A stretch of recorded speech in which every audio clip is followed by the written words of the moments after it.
தமிழ்நாட்டு தமிழர்கள் முதல் உலகத் தமிழர்கள் வரை அனைவருக்கும் அன்பு வணக்கம்.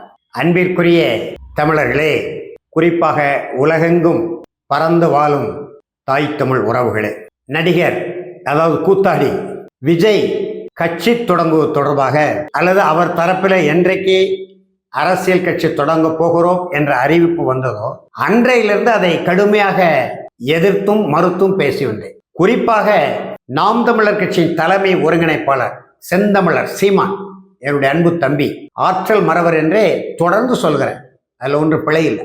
அவர் நடிகர் விஜயை ஆதரிக்கிற முகமாக அரசியல் நிலைப்பாடு எடுத்தவுடன் அது கடுமையாக நான் அதை மறுத்தேன். நடிகர் விஜய் கட்சி தொடங்குவதை நாம் தமிழர் கட்சிக்கு எதிராகத்தான் வருகிறார். செந்தமிழர் சீமான் அவர்களின் வாக்கு வங்கி சிதைக்கிற நோக்கம் அதில் இருக்கிறது.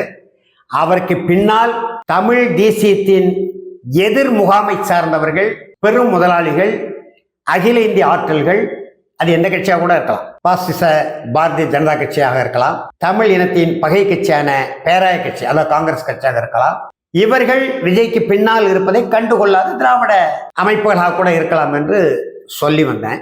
என்னுடைய கருத்துக்கு அவர் செவி மடுக்கவில்லை. அது அவருடைய சொந்த உரிமை. அரசியலில் அவர் அதை செவிமடுக்கவில்லை என்று சொல்வதை விட கண்டுகொள்ளவே இல்லை. அதை பற்றி கவலையும் நமக்கு இல்லை. விடுகிற போது விடியட்டும், ஊதுகிற சங்கை ஊதிவிடு என்பதுதான் நம்முடைய நிலைப்பாடு. லட்சக்கணக்கான வாக்காளர்களை என்னால் திரட்ட முடியாது, ஆயிரக்கணக்கான போராளிகளை ஒரு களத்தில் என்னால் நிறுத்த முடியாது. அதற்கான சமூக பொருளாதார பின்னணி எதுவுமே நமக்கு கிடையாது. கொள்கை, தமிழ் தேசிய இலக்கு என்ற அந்த வலிமையில் தான் என்னுடைய கருத்துக்களை பதிவு செய்து வருகிறேன். ஆக கடைசியில் நான் என்ன சொன்னதோ அதுதான் நிகழ்ந்தது. ஒரே நாள்ல தம்பி விஜய் தன்னுடைய கட்சியின் தொடக்க மாநாட்டை முடித்த அடுத்த நாளே, அதுவரைக்கும் அன்பு தம்பி அன்பு தம்பி அன்பு தம்பி எனக்கு வலிமையாக வருகிறார், கட்சி தொடங்கட்டும், சிறப்பாக இருக்கும், நானும் காத்திருக்கிறேன், அவர் அழைத்தால் மாநாட்டுக்கு போவேன், பிறகு எவரையும் அழைக்கக்கூடாது, இப்படியெல்லாம் சொல்லி கொண்டிருந்தேன்.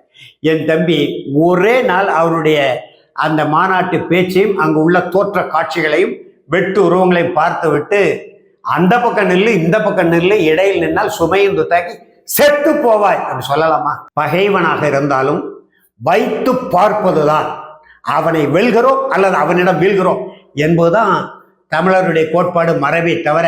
ஆனால் ஜனநாயக களத்தில் கருத்துக்கு கருத்து தான், கொள்கைக்கு கொள்கை தான், கோட்பாட்டுக்கு கோட்பாடு தான் மோத வேண்டும். யாரையும் சாக வைத்து பார்ப்பதில் தமிழர்களுக்கு உடன்பாடு இல்லை, தமிழர் மரபும் அல்ல. அதை சொல்லக்கூடிய நிலைக்கு என் தம்பி தள்ளப்பட்டார். இதைத்தான் நான் சொல்கிறேன். ஆனால் நாம் தமிழர் கட்சியை சார்ந்த என்னுடைய அன்பு தம்பி, அவர் எந்த அளவுக்கு என் மீது மதிப்பும் அன்பும் வைத்திருக்கிறாரோ அந்த இரண்டையும் தாண்டி அன்பு அந்த தம்பி மேல வைத்திருக்கிற தென்னகம் விஷ்ணு, அவர் என்னை கடுமையாக திறனாய்வு விமர்சனம் செய்யலாம், அல்லது என் அரசியலை தாக்கி பேசலாம், அல்லது சீமான் தொடர்பாக நான் வெளிப்படுகிற கருத்துக்களுக்கு அழுத்தமான மறுப்பை, எதிர்ப்பை தெரிவிக்கலாம். அது ஜனநாயக உரிமை. அதில் மாறுபட்ட கருத்தில் அப்படித்தான் அவருக்கு நான் பதிவு போட்டேன். ஆனால் சீமானுக்கு துரோகம் செய்கிறார்னா அதுதான் எனக்கு மிக சிரிப்பாக இருந்தது, நகைச்சுவையாக இருந்தது. தம்பி ஏற்கனவே ஒரு முறை நான் சொன்னேன், தமிழன் என்ற அடிப்படையிலே எடப்பாடி பழனிசாமிக்கு வாய்ப்பு இருந்தால் அவரை ஆதரிப்பதில் ஒன்று பிழை இல்லை. லஞ்ச லாவண்ய ஊழல் முறைகேடு என்ற ஒரே குட்டையில் ஊறிய மட்டைகள் தான் இரண்டு கழகங்களும். ஆனால் திமுகவா அதிமுகவா என்றால் அதிமுகவுக்கு பெயரளவில் தான் திராவிடம் இருக்கிறது. திராவிடத்தை பற்றிய எந்த புரிதலும் அல்லது கொள்கை விளக்கமோ எடப்பாடி பழனிசாமிக்கோ மற்றவர்களுக்கு தெரியவில்லை. பெரும்பாலும் அங்கே தலைமை தமிழர்களா இருக்கிறார்கள். எனவே மு.க. ஸ்டாலின் அவர்களா எடப்பாடி பழனிசாமி அவர்களா என்றால் எடப்பாடி பழனிசாமியை ஆதரிக்கலாம் தமிழர்கள் என்று ஒரு கருத்தை பதிவிட்டு அது பெரிய சர்ச்சையாச்சு ஓராண்டுக்கு முன்பு. அந்த நேரத்திலே என்னுடைய அன்பு தம்பி விஷ்ணு அவர்கள் தான் என்னை பரமக்குடியில் சந்தித்து அது தொடர்பான விளக்கங்களை கேட்டு ஒரு காணொலி போட்டார். 2 காணொலிகளை அவர் போட்டிருக்கிறார் என்று நினைக்கிறேன். அதுபோல இதற்கும் இந்த நடிகர் விஜய் அரசியல் சீமான் பற்றி நிற்கிறது, அல்லது சீமானுடைய பிறந்த நாள் விழாவை ஆடம்பரமாக கொண்டாடுவது தவிர்க்கப்பட வேண்டும் என்று நான் சொல்லுகிற இந்த கருத்து தொடர்பாக அவரே ஒரு நேர்காணல் எடுத்திருக்கலாம். அவருக்கு திருநெல்வேலிக்கு வர முடியாது. அண்ணா நீங்கள் மதுரை வரும்போது சொல்லுங்கள் எடுத்துக்கொள்கிறேன், அல்லது பரமக்குடி வரும்போது சொல்லுங்கள் எடுத்துக்கொள்கிறேன் என்று, அல்லது மெனக்கெட்டே கூட நீங்கள் வாங்கினா நான் போய் விளக்கம் கொடுத்துட்டு போகிறேன். இதில் என்ன சிக்கல்னா, எப்படி வேண்டுமானால் திறனாய்வு விமர்சனம் செய்யலாம், அது ஜனநாயக உரிமை, கடமை. அதுல மாறுபட்ட கருத்து, அதை மறுபடியும் நாம எதிர்க்கலாம், மறுக்கலாம். ஆனா சீமானுக்கு துரோகம் செய்கிறார் வியனரசனா? நான் என்ன துரோகம் பண்ணேன்? நான் சீமான் கட்சியில இல்லை, அல்லது அந்த கட்சியில பொருளாதார வருவாய் ஈட்டுகிறேன்னா ஒன்றும் கிடையாது, எதுவும் கிடையாது. என்னுடைய எரிதல் வலைவலிக்கு யார் யாரெல்லாம் உதவி செய்கிறார்கள் என்று தம்பி விஷ்ணு சொல்றார். நான் சொல்ற ஒரு 10 பேரை பட்டியல் கொடுங்க, தமிழ்நாட்டிலும் சரி அல்லது அயலகத்திலும் சரி, ஒரு 10 பேரை கொடுங்க தம்பி விஷ்ணு. நான் அவர்கள்ட்ட பேசுறேன். யாராவது எனக்கு நிதி தந்ததாக சொல்றாங்களா? அவங்களுடைய தொலைபேசி என்ன கொடுங்க, அவங்கள்ட்ட பேசுறேன். யாரும் எது செய்யல. விரல் விட்டு எண்ணக்கூடிய ஒருவர், இருவர், மூவர் என் மீது தனிப்பட்ட முறையிலே பற்று வைத்திருக்கிறவர்கள், நான் தூக்கி சுமக்கிற தமிழ் தேசியம் வெல்ல வேண்டும் என்கின்ற அந்த உணர்வோடு விரல் விட்டு எண்ணக்கூடிய ஒருவர், இருவர் அல்லது மூவர், இவர்களை தாண்டி யாரும் எனக்கு அது பெரிய அளவில் இல்லை. சாட்டை துறைமுருகனுக்கு 15 லட்சம் ரூபாய் வருவாய் வருகிறதை போல இந்த வியனரசுக்கு வறுமையானால் 2026 உறுதியாக சொல்கிறேன், சீமானை முதலமைச்சராக்குவேன். அதற்கான வசதி, வாய்ப்பு, தகுதி, திறமை, எந்த காயை எங்க நகர்த்தினால் எப்படி மக்கள் வாக்களிப்பார்கள் என்கின்ற செய்தி எனக்கு தான் தெரியும். நாம் தமிழர் கட்சியில் எவருக்கும் தெரியாது, சீமான் உட்பட நான் சொல்றேன். ஆனா அவருக்கு வரக்கூடிய வருமானம் சாலைகளை நடுப்பர் நின்று சுமையுந்து தாக்கி சாகக்கூடியவர் மாநாட்டுக்கு போவதற்கும் தான் பயன்படுவதை தவிர நக்கல், நையாண்டி, கேலி, கிண்டல். தமிழ் தேசியம் என்றால் என்ன? தமிழ் தேசிய இலக்கு என்றால் எங்கே இருக்கிறது? தமிழ் தேசிய புரட்சி என்றால் என்ன? புரட்சிக்கும் சாட்டை துறைமுருகனுக்கு என்ன தொடர்பு? சாட்டை துறைமுருகனை நான் கடுமையாக பிடிக்கிறேன், துரோகின்னு என்ன சொல்றீங்களே? செந்தமிழர் சீமான் தலைமை ஒருங்கிணைப்பாளருடைய அந்த குரல் பதிவு எப்படி வெளியேறுகிறது? விஷ்ணு என்னைக்காவது ஆராய்ச்சி பண்ணீங்களா தம்பி? அன்பா கேட்கிறேன், உரிமையா கேட்கிறேன்.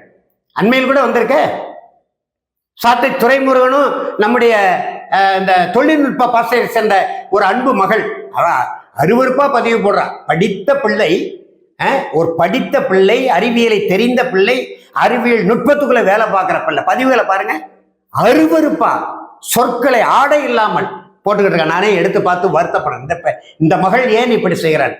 அந்த மகளும் பேர் ஏதோ ஒரு வடமொழி பேர், அந்த மகளும் சாட்டை துறைமுருகனும் 3 லட்சம் 5 லட்சம் வந்திருக்கிறது மாவீரர் விழாவுக்கு என்று பேசுகிறது வெளியாகுது. இது எப்படி வெளியாகுது? அப்புறம் காளியம்மாளை பேசுறது எப்படி வெளியானது? அப்புறம் வெண்ணிலா தாய்மானவர், இதெல்லாம் என்ன பேச்சு? ஒரு கட்சி தலைமை என்பது எவ்வளவு பண்பு இருக்க வேண்டும், பக்குவம் இருக்க வேண்டும் என்பதைத்தான் நான் சொல்றேன். பிம்பத்தை உடைக்கிறார் ஒரு மனிதன், எளிய தமிழன். 36 லட்சம் வாக்குகளை பெற்ற கட்சியை தொட்டு பார்க்க முடியுமா விஷ்ணு? தொட்டு பார்க்க முடியுமா? முடியாது. நான் ஏற்றுக்கொள்கிறேன், ஒத்துக்கொள்கிறேன். நான் எப்படி உடைக்க முடியும்? நான் நாம் தமிழர் கட்சியிலிருந்து நீக்கப்பட்ட போது மிகப்பெரிய புரட்சியை நடத்தி விட்டு அந்த புரட்சி தொடர்பான கருத்து மோதல்கள்ல நான் சிறைக்கு சென்ற பிறகு கட்சியை விட்டு நீக்கினாங்க. என் கூட யார் வந்தா? நான் பல பேரை கட்சியில சேர்த்திருக்கிறேன். அதுல சில பேர் கூட பேசுனாங்க, யாரும் வர வேண்டாம், நாம் தமிழர் கட்சிக்கு வலிமை சேருங்க, தொடர்ந்து அங்கே பயணம் செய்யுங்கள். நான் தனி மனிதா இருந்து விட்டு போறேன், என் கருத்தை சொல்லிவிட்டு போறேன். முரண்பாடு வந்து விட்டது, வேலை நீக்கி விட்டார்கள். நான் ஏதாவது சொன்னேன்னா மற்றவர்கள் இல்லை இல்லை நான் தான் ஐயநாதன் விலகும் போது நாங்க தான் நாம் தமிழர் கட்சி செந்தமிழர் சீமானை கட்சியை விட்டு நீக்குகிறோம் என்று கூட்டம் போட்டார். நான் அப்படி ஏதாவது செய்தேன்னா எதுவும் செய்யல, முடியாது. நாம் தமிழர் கட்சி என் ஒன் செந்தமிழர் சீமான். வியனரசு இருந்தாலும் அல்லது மற்றவர்கள் இருந்தாலும் சுழியம் சுழியம் சுழியம் சுழியம், அவ்வளவுதான். ஒண்ணு இருக்கிற வரைக்கும் தான் சுழியத்துக்கு மதிப்பு. ஒண்ணு அகன்று விட்டால் சுழியத்துக்கு மதிப்பு இல்லை. எனவே என் ஒன்னு சீமான், ஒன்றும் செய்ய முடியாது. எதற்கு என்னை கண்டு இப்படி அஞ்சுகிற? துரோகி என்று சொல்வதற்கு ஏதாவது பொருள் உண்டா? நீங்க சிந்தித்து பாருங்க. நாம் தமிழர் கட்சியின் எதிரின்னு சொல்லுங்க. சீமானின் பரமெதிரியாக மாறிவிட்டார் ஐயா வியனரசு அப்படின்னு சொல்லுங்க. நல்ல வேலை, ஐயா வியனரசு துரோகியா எது காட்டப்பட்டாலும் அந்த உங்களுடைய உள் மனம், உங்களுடைய உள் உணர்வு என் பக்கம் தான் இன்னைக்கு. அதனாலதான் ஐயா வியனரசுன்னு தம்பி சொல்றீங்க. அதே போல பாமக, விடுதலை சிறுத்தைகள், தமிழக வாழ்வுரிமை கட்சியெல்லாம் சேர்த்து ஏன் சீமானோடு கொண்டு சேர்க்கல? அவர்கள்லாம் சீமானுக்கு முன்பே கட்சி தொடங்கினவங்க தம்பி. அவங்க பல களங்களை பார்த்தவங்க, பல போராட்டங்களை முன்னெடுத்தவங்க, பல போராட்டங்களில் வாகை சுடியவர்கள். நாம் தமிழர் கட்சி செந்தமிழர் சீமான் தலைமையில ஒரு போராட்டத்துல வாகை சுடியிருக்கோம்னு சொல்லுங்க. நான் எளிய தமிழர், நான் சொல்றேன், தென் மாவட்டங்களில் தமிழ் தேசிய முன்னெடுப்புல பல போராட்டங்களில் வாகை சுடி வச்சிருக்கிறேன். அடுக்கடுக்காக சொல்ல முடியும். எடுத்துக்காட்டாகத்தான் நம்முடைய அறிவு பேராசார் திருவள்ளுவர் சிலை தொடர்பான ஒரு செய்தியை பதிவிட்டிருக்கு, நீங்க பாருங்க. அதே போல நம்முடைய ஐயா கப்பலோட்டி தமிழன் அவருடைய மணிமண்டலத்துல கப்பலோட்டி தமிழன் என்ற அடைமொழி சேர்ப்பதற்கு நான் போராடி தனி மனிதனாக 4-5 நண்பர்களை இணைத்து கொண்டு போராடி இடம்பெற வைத்திருக்கிறேன். அதிகாரிகளுக்கு தெரியல, அரசுக்கு தெரியல. இப்படி அடுக்கடுக்கான தமிழ் தேசிய களத்துல 45 ஆண்டுகள் மிகப்பெரிய பேர் ஈட்டங்களை அடைந்தவன் நான் சான்றுகளோடு பேச முடியும். சான்று இல்லாமல் எதையும் பேச மாட்டேன். ஆனா நாம் தமிழர் கட்சி தொடங்கிய பிறகு நாசகார ஸ்டெர்லைட்டுடைய அந்த 25 ஆண்டு கால போராட்டத்திற்கு மக்கள் போராட்டம் வாகை சூடியதென்றால் அது நாம் தமிழர் கட்சி போட்ட அடித்தளம். அதை ஏற்க மறுக்கிறீங்க என்கின்ற வருத்தம் தான் எனக்கு. அதே போல எல்லோரும் சேர்ந்து நம்முடைய தமிழக வாழ்வுரிமை கட்சி தலைவர் அன்பிற்குரிய தம்பி அவர் ஒரு ஆற்றல் மறவர், நம்முடைய வேல்முருகன் எல்லாம் இணைந்து காவிரி சிக்கலுக்கு மிகப்பெரிய போராட்டத்தை முன்னெடுத்தீங்க. புரட்சி போல் நடந்தது, கடைசியில் பின்வாங்கிட்டீங்க. இப்படி புரட்சி என்று இப்ப தம்பி பேசியிருக்கிறாரு. மாஞ்சோலைக்கு நான் பலமுறை போக முயற்சி செய்தேன். இப்ப அண்மையில் எங்க ஊருக்கு வந்து, ஆனால் காவல்துறை என்ன அனுமதி தரவில்லை. தடை என்றால் அதை உடை என்று பேசுறீங்க. தடையை உடைச்சிட்டு போக வேண்டியதானே? அல்லது காவல்துறையில் ஒரு 200 பேரோட மாஞ்சோலைக்கு பயணம் புறப்பட்டு காவல்துறையில் கைது செய்யப்பட வேண்டியதானே? உலக செய்தியாகுமே. அதை ஏன் செய்யல? புதிய தமிழக கட்சியினுடைய தலைவர் மருத்துவர் கிருஷ்ணசாமி, எனக்கும் அவருக்கும் 1000 கருத்து வேறுபாடு உண்டு, முரண்பாடுகள் நிறைய உண்டு. அவருடைய எல்லா அரசியல் நடவடிக்கைகள் நான் ஆதரிப்பதில் பக்கத்தில் போவதில்லை. 2 செய்தி. இப்பொழுது மாஞ்சோலை விவகாரம் அவரால் மட்டும்தான் தீர்க்க முடியும். அவர் 8 மாதத்துக்கு முன்பே களத்தில் இறங்கி உச்ச நீதிமன்றத்தில் போய் நிற்கிறாரு. வருகிற டிசம்பர் 7 டெல்லியில மிகப்பெரிய ஆர்ப்பாட்டம் வச்சிருக்கிறாரு. நீங்க இப்பதான் வந்து நாங்க மக்களை சந்திக்கிறோம், நாங்கள் போராடி, நீங்க என்ன தீர்வு காண முடியும்? இதை சொன்னா செந்தமிழன் சீமான் பிழையாக பேசக்கூடாது, தவறாக பேசக்கூடாது, எது முடியுமோ அதை செய்ய வேண்டும், மக்களோடு போராட வேண்டும். போராடுவதற்கு நிறைய களம் இருக்கு, புரட்சியை முன்னெடுக்க வேண்டும். அப்படியா இருந்தால் மக்கள் உங்கள் பக்கம் திரும்புவாங்க. 7 கோடி வாக்காளர்கள் இருக்காங்க தம்பி, குறைந்து 1 கோடி வாக்காளர்கள் நம்ம வாக்களிக்கணும் நாம் தமிழர் கட்சிக்கு. அப்படி வாக்களிக்கிற சூழல் இருக்கா? இப்ப தம்பி விஜய் வந்து குதிச்சுட்டாரு அரசியல்ல. 230 உங்களுக்கு தெரியுமா? ரகசிய சுற்றறிக்கை, ரகசிய செய்தி அனுப்பி இருக்கிறாங்க. 234 தொகுதியிலும் தனித்து போட்டி, வாக்கு வங்கி உறுதி செய்து விட்டுதான், அதாவது நிரூபித்து விட்டுதான் அடுத்த கூட்டணி. ஒவ்வொரு தொகுதியிலும் விஜயனுடைய வாய்மொழி உத்தரவு என்று செய்தி கிடைத்திருக்கிறது. நாம் தமிழர் கட்சியை காட்டிலும் 5000 வாக்குகள் ஒவ்வொரு சட்டமன்ற தொகுதியிலும் கூடுதல் வாங்கணும்னு அவன் வேலை செஞ்சுக்கிட்டு இருக்கிறான். ஊரா மக்களை வந்து பார்த்துக்கிட்டு இருக்கிறான். எங்க ஊர்லயும் வந்து பார்க்கிறான். நாம் தமிழர் கட்சி பிள்ளைகளை பார்க்கிறான். என் ஊருக்கு கீழ்ப்பக்கம் காந்தி நகர்னு ஒரு ஊர் இருக்கு, சின்ன கிராமம் தான்.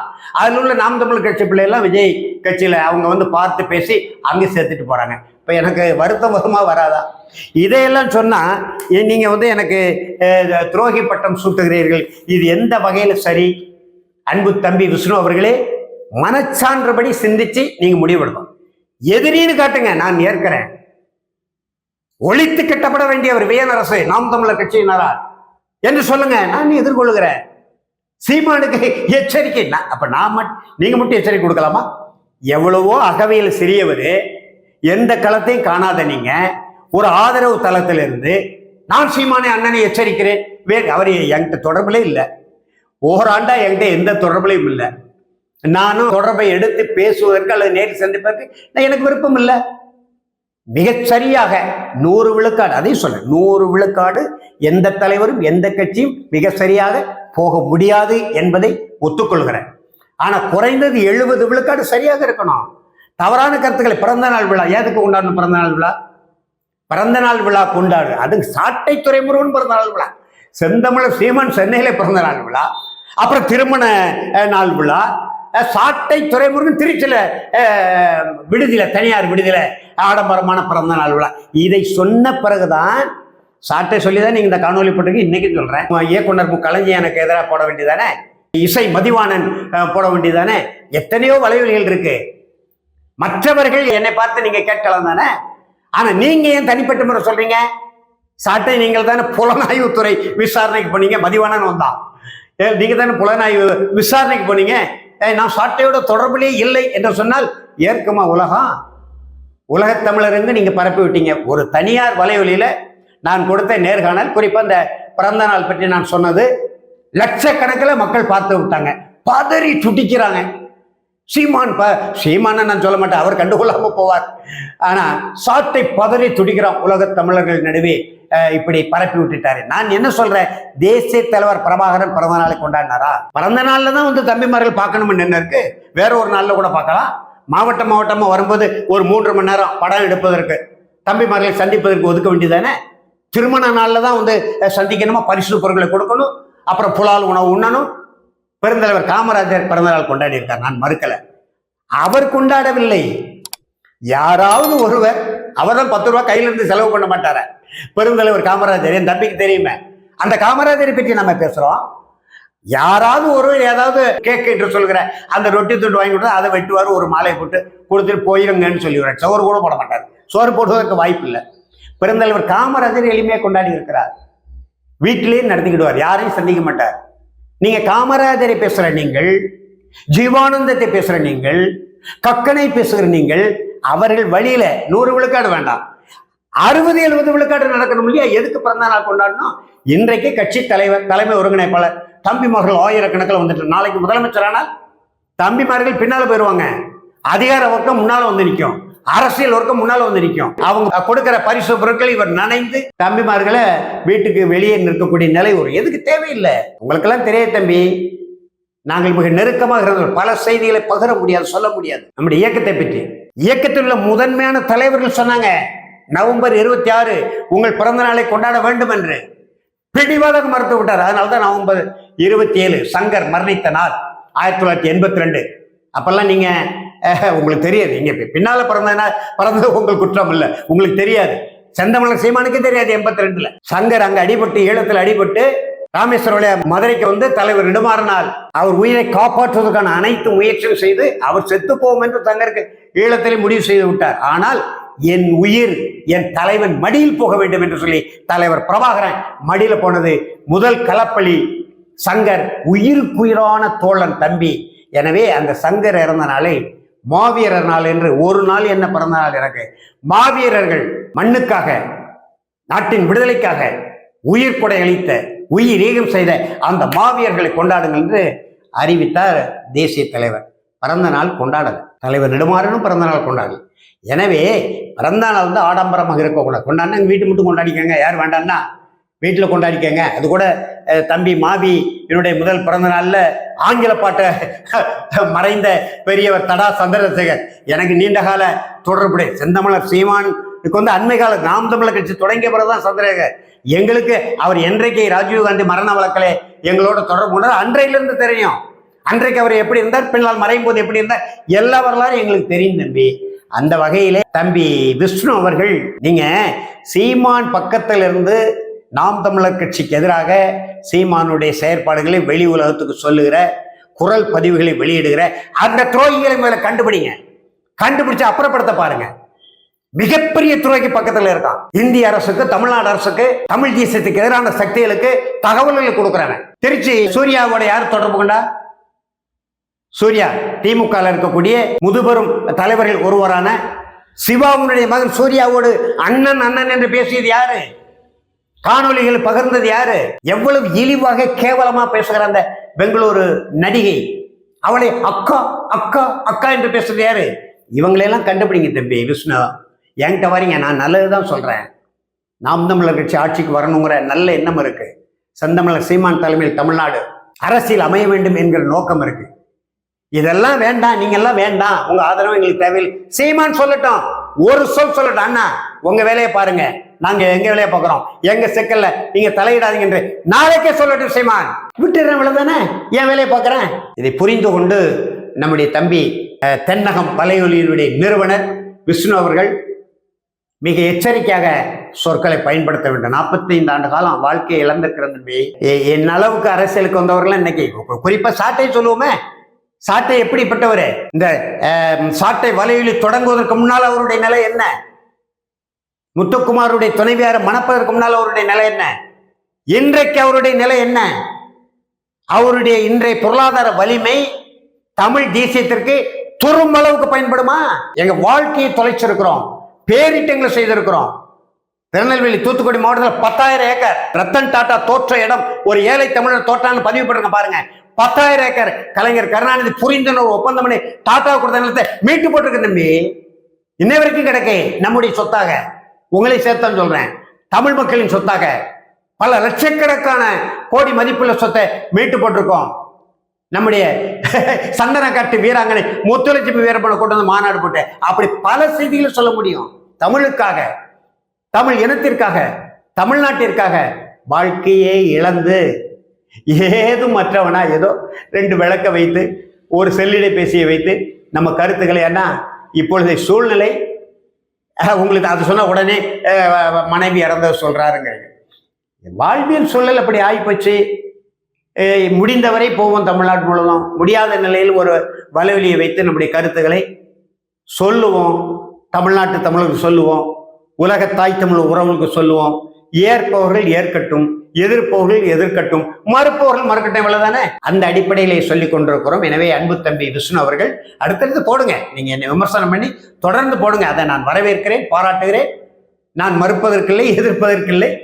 மக்கள் முடிவு செய்வார்கள் என்ற அடிப்படையிலே வரவேற்கிறேன். ஆனால் சொற்களை போடும்போது மிக கவனமாக, இளைய பிள்ளை என்பதனால என் மகன் ஒரு தவறு செய்தால் நான் பொறுத்து கொள்ள மாட்டேனா? விஷ்ணு என் மகன் தான், என் பிள்ளை தான். எனவே நான் நீங்க என்ன வேணாலும் செய்யலாம், நான் உங்களை அப்படி சொல்ல முடியாது. எனவே நான் மூத்தவன் என்பதனால தம்பி விஷ்ணுக்கு அன்போடு உங்கள் மீது நான் வைத்திருக்க அளவு கடந்த அன்பின் அடிப்படையில் சொல்றேன். காணொலி போடுங்க, என்னை மட்டுமல்ல யாரை வேண்டுமானால் போடுங்க. ஆனால் தமிழ் அள்ளி அள்ளி தருந்துபி நல்ல சொற்களை, அந்த சொற்களை பயன்படுத்துங்க. அந்த துரோகி என்கின்ற அந்த வடமொழி சொல்லை பயன்படுத்தாதீங்க. அதற்கு இரண்டகி என்று சொல்றதுக்கு அதை யாருக்கு பயன்படுத்த வேண்டுமோ அவர்கள் பயன்படுத்துங்க. நான் நாம் தமிழர் கட்சியில் இல்லை, சீமானோர் தொடர்புல இல்லை, 10 ரூபாய் வருமானத்தை அதனால பார்க்கல, அரசியலை வைத்து வருமானம் ஈட்டவில்லை நான். எனவே நீங்கள் சொல்லுகிற அந்த துரோகி பட்டம் எனக்கு பொருந்தாது, மிக கவனமாக பேசுங்கள் என்று அன்பு உரிமையோடு அன்பு தம்பி தென்னக விஷ்ணு அவர்களே வேண்டி விடைபெறுகிறேன். நன்றி, வணக்கம்.